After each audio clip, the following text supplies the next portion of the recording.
네, 경기의 열기가 지금도 느껴지는 것 같습니다. 우리 대표팀 후반 46분 극적인 역전골로 포르투갈을 꺾고 12년 만에 월드컵 16강 진출에 성공했습니다. 최강의 우승 후보팀인 브라질에 맞서 또 한 번의 파란을 만들어낼 수 있을지 전망해 보도록 하겠습니다. 오늘 박찬하 축구 해설위원 나오셨습니다. 안녕하십니까? 네, 안녕하세요. 네, 오늘 정말 기분 좋게 좀 이야기를 시작해 볼 수 있을 것 같습니다. 자, 새벽에 정말 뜨거운 감동의 드라마 한 편이 펼쳐졌던 것 같습니다. 온 국민이 정말 한 마음으로 응원을 했는데 해설위원님도 보셨습니까? 경기를 저는 생방송으로 함께 하지는 못했습니다. 네. 우리 국민들 가운데 물론 이제 저처럼 정말 안타깝게 생방송을 함께 하지 못한 여러분들이 분명히 계실 것 같은데요. 제가 이 경기를 지켜보지 못한 이유는 동시간대 펼쳐지고 있었던 가나와 우루과이의 경기를 생중계하고 있었거든요. 네. 그래서 저는 이 경기를 실시간으로 확인은 하질 못하고 잠깐 화면을 본다거나 아니면은 제가 중계했던 경기 하단에 자막으로 뭐 스코어가 나온다거나 하거든요. 그렇게 경기 결과를 알고 있었습니다. 네, 정말 어제 경기 시작 5분 만에 포르투갈의 선제골이 터지면서 좀 불안한 출발을 했는데 그래도 정말 2대1로 역전골에 성공하면서 승리를 거뒀습니다. 전체적인 포르투갈전 어떻게 평가하십니까? 우리가 스포츠를 보는 이유는 참 이 고루한 표현일 수도 있는데요. 각본 없는 드라마라는 얘기를 많이 하잖아요. 그렇죠. 그 누구도 가공할 수 없는, 그리고 가공한다고 해서 이러한 스토리를 썼을 때 어떤 사람에게 공감을 느낄 수가 있겠어요.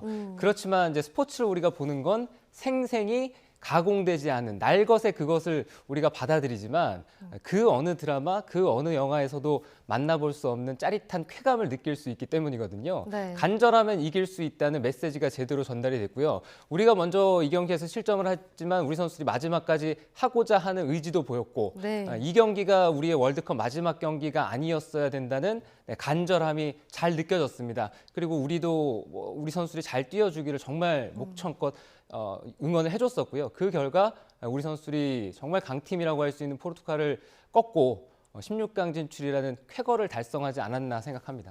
네, 정말 무조건 이겨야만 하는 경기였다. 그렇죠. 선수들 역시 같은 마음으로 꼭 이겨야 한다는 마음으로 뛰었을 것 같은데 좀 해설위원님이 보셨을 때 어떤 장면이 가장 기억에 남으세요? 저는 경기가 끝나고 나서 선수들이 좋아해야 되는데 네. 우리가 16강에 갈 수 있는 경우의 수는 우리가 기본적으로 포르투갈전에서 승리를 하고 그리고 가나와 우루과이의 경기 결과까지도 기다렸어야 됩니다. 그렇죠. 두 가지 경우의 수가 다 발동이 돼야만 우리가 마음껏 기뻐할 수가 있었어요. 하나는 우리 스스로 해낼 수가 있었고 선수들이 해냈습니다. 네. 그런데 이제 반대 경기장에서 경기가 안 끝나다 보니까 선수들이 제 원을 대형을 만들어서 초조하게 가나와 우루과이전 경기 결과를 지켜보는 그 모습이 저는 아직도 기억에 남고요. 그리고 골 장면도 제가 정말 거짓말 안 하고 오늘만 득점 장면을 한 30번 이상 본 것 같거든요. 저도 그렇습니다. 그런데 네. 볼 때마다 이게 새롭게 느껴지고 네. 그리고 볼 때마다 이게 정말 실제로 벌어진 일인가 아니면 아직도 내가 꿈을 꾸고 있는 건가 이런 착각이 들 정도로 볼 때마다 기분 좋은 새로운 느낌을 느끼고 있습니다. 네, 정말 울고 웃었던 한 장면들이었던 것 같습니다. 자, 먼저 포르투갈전의 첫 번째 골을 좀 살펴볼게요. 2차전 때 교체 카드였던 이강인, 이번엔 전에는 선발 출격을 했습니다. 그래서 이 김영건의 전반 17분의 동점골, 이강인이 차올린 킥에서 나왔거든요. 이 장면 좀 어떻게 보셨어요? 이강인 선수가 1, 2차전에 조커로서 좋은 활약을 했습니다. 그래서 네. 3차전을 앞두고 우리는 포르투갈전에서 반드시 이겨야 되니까 공격력을 더해야 된다. 그러면은 1, 2차전에서 좋은 활약을 했었던 포인트를 만들어낼 수 있는 선수가 한 명이라도 더 들어가야 되는 거 아니냐? 이런 주장들이 있었습니다. 네. 분명히 일리가 있는 주장이었고요. 근데 벤치에서 판단했을 때는 우리가 이강인 선수를 선발로 기용을 했을 때 지난 두 경기에서는 이강인 선수를 교체 카드로 쓰면서 분위기를 바꿨잖아요. 네. 만약에 이강인 선수가 선발로 나와서 우리 경기가 스스로 잘 풀리지 않을 때 벤치에 누가 출격을 할 수 있을지 그것도 코칭 스태프로서는 세워놨어야 되는 시나리오고 면밀히 판단했어야 되는 부분이거든요. 네. 벤치에는 다행스럽게도 황희찬 선수가 있었습니다. 그래서 이강인 선수를 선발 출전을 시킬 수 있었는데 네. 그래서 이강인 선수가 조금 편안한 마음으로 긴 시간을 부여받고 그라운드에 머물 수가 있었어요. 좋은 킥 많이 보여줬고요. 이강인 선수가 자신에게 할당된 시간, 활동량 높여줬고 수비도 열심히 하려고 했고요. 특히나 코너킥 상황에서 우리가 김영건 선수의 동점골이 나오는 그 코너킥의 시발점도 이강인 선수의 왼발에서부터 했죠. 네, 방금도 좀 언급을 하셨는데 부상으로 출전하지 못하면서 마음고생이 컸을 황희찬 선수. 역시 이제 후반전에서 추가 역전골을 지금 나왔습니다. 이 부분 아무래도 이 승부수가 제대로 통했다 이렇게 해석할 수도 있을 것 같은데 어떻게 보셨습니까? 황희찬 선수가 햄스트링 부상 때문에 네. 대표팀에 합류는 했지만 1차전, 출전을 2차전 못했었죠. 출전을 네. 못했습니다. 계속해서 벤투 감독이 인터뷰를 통해서 1, 2차전 앞두고 공식적으로 황희찬 선수 못 뛴다라고 얘기를 할 정도로 네. 황희찬 선수의 몸 상태는 좋지 않았어요. 황희찬 선수도 얼마나 월드컵에서 이제 뛰고 싶어 했겠어요. 근데 본인이 벤치에서 또 선택을 기다리는 것과 아예 내가 이제 몸이 좋지 않아서 뛰지 못하는 그 마음은 또 천지 차이였을 겁니다. 그렇죠. 근데 황희찬 선수 역시도 1분이라도 시간이 주어지면은 최선을 다하기 위해서 회복에 힘을 쓰고 있었고요. 그 결과 짧은 시간이지만 30여 분 정도는 그래도 그라운드에 내보낼 수 있다는 코칭 스태프의 판단이 있었던 것 같아요. 황희찬 선수가 아주 중요한 순간에 들어가서 우리에게 기대했었던 우리 대표팀의 전력을 높여줄 수 있을 만한 플레이를 보여줬습니다. 황희찬 선수가 들어가자마자 빠른 속도로 포르투갈 수비진들을 괴롭혔잖아요. 네. 그 플레이가 우리 대표팀이 가지고 있는 장점 가운데 하나였거든요. 돌아보면은 우리 대표팀은 세계에서 손꼽히는 공격수 그리고 세계에서 가장 뒤를 잘 지키는 김민재라는 수비수가 있었습니다. 네. 그런데 손흥민 선수, 김민재 선수 다 정상 컨디션이 아니었고요. 또 우리 공격에 있어서 속도 그리고 과감성을 보여줄 수 있는 황희찬 선수도 정상 컨디션이 아닌 채로 대표팀에 합류가 된 거예요. 네. 그런 상태로 우리가 이런 쾌거를 얻어냈습니다. 네, 황희찬 선수 포르투갈전 후반에 들어가자마자 또 멋진 모습 보여줬고 마지막 손흥민 선수가 달려 들어갈 때 황희찬 선수도 70m를 넘게 같이 뛰었습니다. 네. 그런 헌신이 있었기 때문에 손흥민 선수도 도움을 올릴 수 있었고 또 황희찬 선수도 결정적인 골을 얻을 수 있었죠. 맞아요. 황희찬과 송은미 선수 벤투의 공격수를 4년 넘게 함께했단 말이에요. 이번에 좀 시너지 효과가 제대로 났다고 평가할 수도 있을 것 같은데 어떻게 보셨어요? 파울로 벤투 감독과 네. 함께한 시간은 4년 정도인데 네. 이 두 선수가 손발을 맞추기 시작한 거는 그거보다 훨씬 더 훨씬 오래됐습니다. 많죠. 네. A매치에서는 2016년부터 이제 두 선수가 함께 뛰기 시작을 했고요. 또 아시안 게임에도 손흥민 선수, 이 황희찬 선수가 이제 팔렘방 아시안 게임에서 좋은 활약하면서 우리가 금메달을 가져올 수도 있었거든요. 그러니까 두 선수는 잘 맞는 선수고 그런 만큼 우리 대표팀에서 이 두 선수가 이제 그라운드에서 같이 있을 때 공격력이 최고치에 올라갈 수가 있습니다. 근데 그 모습을 마지막 짧은 시간입니다만 정말 중요한 순간에 우리가 보여줄 수 있게 돼서 우리 대표팀이 참 다행이었죠. 맞아요. 이 선수들의 부상과 또 가나전 때 레드카드로 벤투 감독이 관중석에서 경기를 봐야 하는 상황까지 있었어요. 저희한테 좀 불리한 상황이 아니었을까 싶은데 그래도 저희가 자꾸 역전골로 승리를 했습니다. 이 결정적인 승리의 요인 한 가지만 좀 꼽으라면 어렵겠지만 어떤 걸라고 보세요?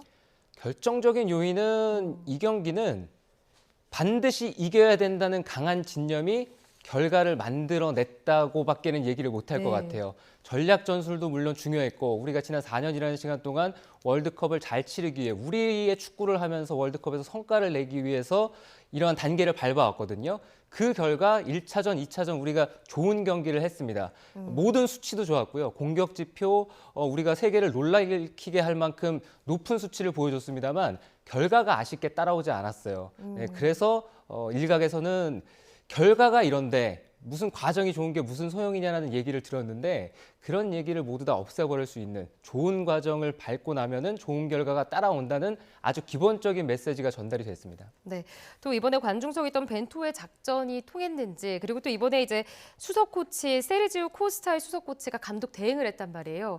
이런 전략도 잘 통했는지 벤투 감독이 강조한 빌드업 축구가 이번에 잘 발휘를 한 것 같은데 어떻게 전략적인 면은 어떻게 보세요?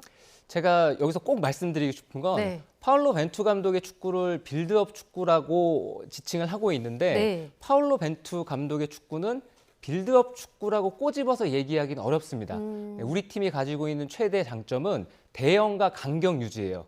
전체 선수들이 서로 사이의 간격 그리고 공격수와 미드필더 수비 사이의 간격 이 간격을 잘 지키면서 압박을 적절히 하고요. 네. 그렇게 해서 공을 빼앗고 나면은 그 다음에 안정적인 빌드업, 거기서부터 빌드업이 시작이 됩니다.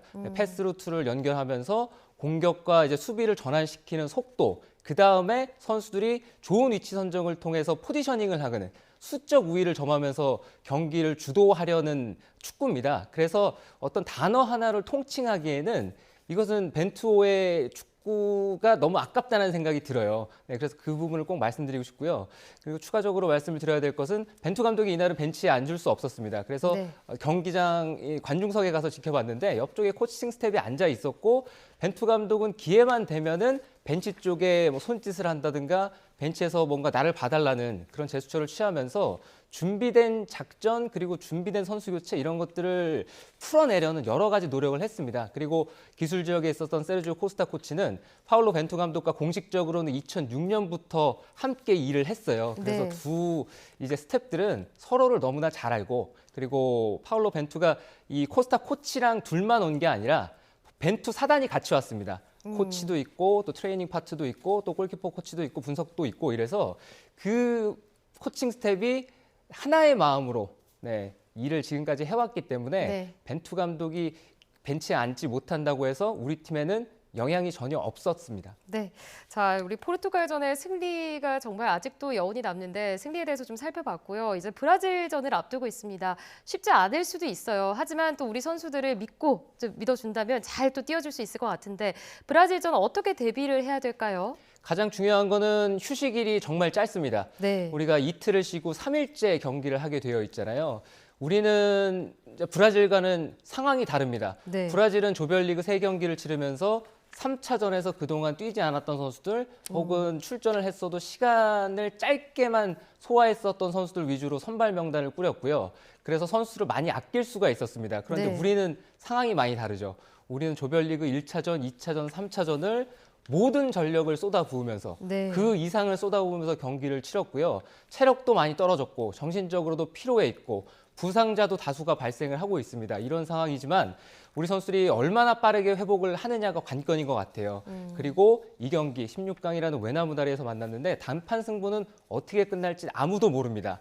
그리고 심적으로 우승을 노리고 있는 브라질보다는 네. 16강이라는 1차 목적을 달성한 우리 선수들이 어떤 의미에서는 마음 편하게 이 경기를 뛸 수 있다는 생각도 들거든요. 네. 우리가 해왔던 것을 그대로 브라질을 상대로 다시 한번 보여줄 수가 있다면 우리 선수들이 포르투갈전에 이길 거라는 예상을 해외에서는 거의 하지 않았잖아요. 네, 그렇죠. 지금 브라질과의 16강도 마찬가지인데 이변은 그것은 놀라운 일이 아닙니다. 이변은 바로 눈앞에 펼쳐질 수 있는 게 스포츠이기 때문에 좋은 결과를 또 기대해 봐야 되겠죠. 네, 제가 좀 기대 사항입니다. 만약 우리가 또 브라질을 꺾고 승리를 하고 그다음 8강을 진출을 한다면 월드컵 사상 최초로 한일전도 성사될 수 있을지 하는 좀 기대감도 있거든요. 어떻게 보세요? 상상을 하면은 네. 참 한번 만나보고 싶다는 생각이 들기도 하면서도 그리고 한편으로는 막상 그렇게 8강 대진이 결정이 되면은 네. 부담감이 많이 밀려올 것도 같아요. 그런데 중요한 건 16강을 잘 치러야 8강에서도 그런 꿈을 그려볼 수가 있습니다. 따라서 우리 선수들이 브라질과의 경기를 잘 준비해서 그 다음보다는 눈앞에 있을 경기를 잘 치렀으면 하는 생각이고요. 이건 일본도 마찬가지입니다. 일본은 크로아티아랑 16강을 치르게 되어 있거든요. 네. 두 팀 다 좋은 경기를 하다 보면 월드컵에서 그런 대진이 성사되지 말라는 법도 없으니까 16강 어떻게 치러지는지 열심히 응원하면서 지켜봐야죠. 네, 알겠습니다. 자, 16강전 이제 포르투갈 저희가 성공을 했고 또 브라질전이 남아 있고 한 가지만 좀 더 질문을 한다면 아직은 조심스럽지만 한일전이 성사된다면 우리가 일본을 상대로 좀 어떤 부분을 대비를 해야 될까요? 그 경기도 마찬가지입니다. 네. 16강전을 어떻게 치르느냐에 따라서 우리 선수들이 또 체력이 많이 떨어질 거고 그렇죠. 분명히 부상자가 더 늘어날 거고 그런 네. 상황이지만 참 그런 의미에서 부담이 많이 가는 대결이 성사될 수도 있다 이렇게 말씀을 드렸던 건데요. 모든 거는 그 다음에 얘기를 하고 싶습니다. 네, 당장 눈앞에 있을 화요일 새벽 한국 시각으로 새벽 4시죠. 네. 브라질과 16강전이 있는데 월드컵에서 원정 8강은 단 한 번도 해보지 못했거든요. 그렇죠. 그래서 원정 8강을 갈 수 있는 기회니까 선수들이 마지막이 아니라는 생각을 가지고 저희도 마지막이 아니라는 생각을 가지고 열심히 응원을 할 테니까 좋은 경기 하리라 믿습니다. 네, 알겠습니다. 자, 끝으로 한 가지만 더 질문을 하겠습니다. 우리 손흥민 선수가 SNS에 올린 글이 저는 굉장히 울컥했습니다. 우리 선수들은 끝까지 포기하지 않았고 또 여러분들은 우리 선수들을 끝까지 포기하지 않았다. 저는 이 멘트가 좀 아주 눈물을 흘렸는데요. 멘트를 듣고. 자, 우리 선수들께 한 말씀 해주신다면 어떤 응원의 말씀 해주실 수 있을까요? 응원의 말씀을 제가 감히 선수들한테 무슨 말을 할 수 있겠냐마는 고마웠고 네. 그리고 지난 4년 동안 저는 단 한 번도 의심을 하지 않았습니다. 네. 그래서 이런 팬도 있다는 거 알아줬으면 좋겠고, 그리고 월드컵에서 뭐 정신적으로, 육체적으로 많이 필요한 상황이지만 이제는 우리 선수들도 즐길 때가 됐다.